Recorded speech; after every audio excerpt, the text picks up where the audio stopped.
Hi, I'm Mark Brown. Do you want to join my game jam and spend 14 hours a day staring at your computer screen, questioning your career choices? And I, being a true masochist game developer, could not resist.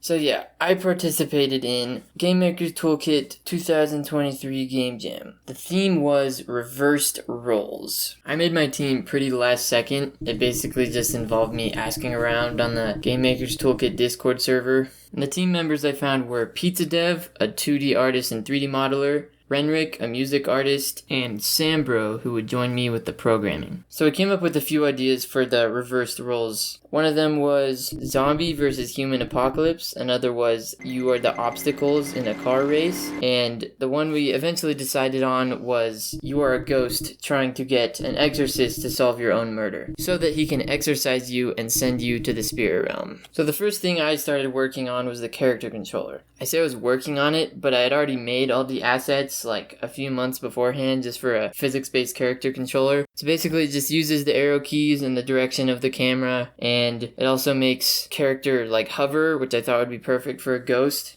Next, I worked on grabbable objects. In order to lead the exorcist to the clues, you would have to make noises. So I made it so you could grab objects, and you can't go through walls when you're grabbing objects, but you can go through walls when you're not holding anything.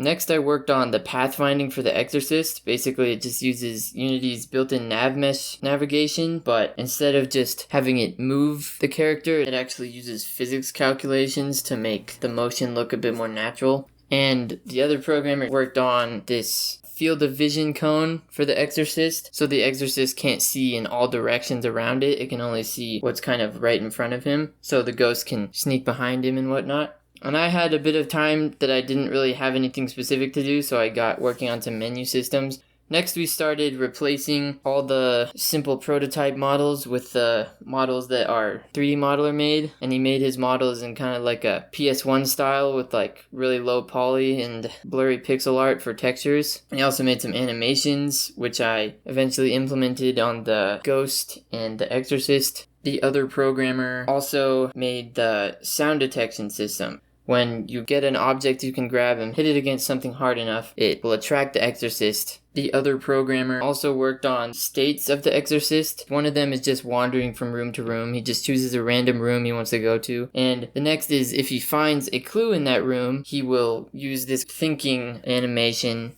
and then add that clue to their list of clues they found.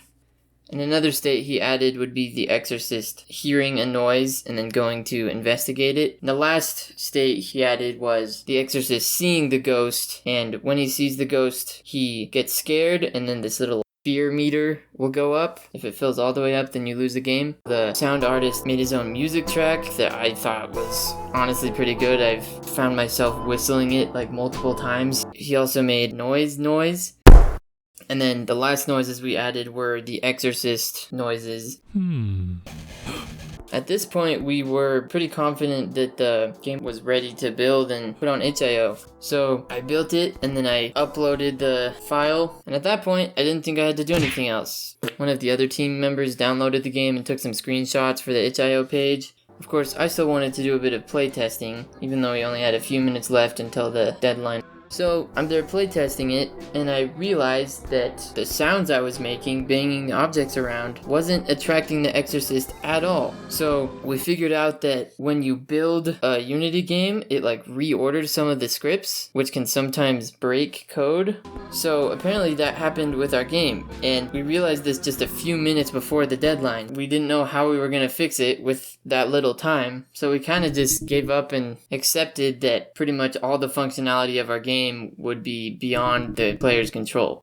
Then, by the grace of itch.io's crappy servers, a bunch of people were having a hard time uploading their games or something, so the deadline was delayed by a whole hour. We managed to find the problem, the fixed build was working, and the sounds were getting a reaction from the exorcist.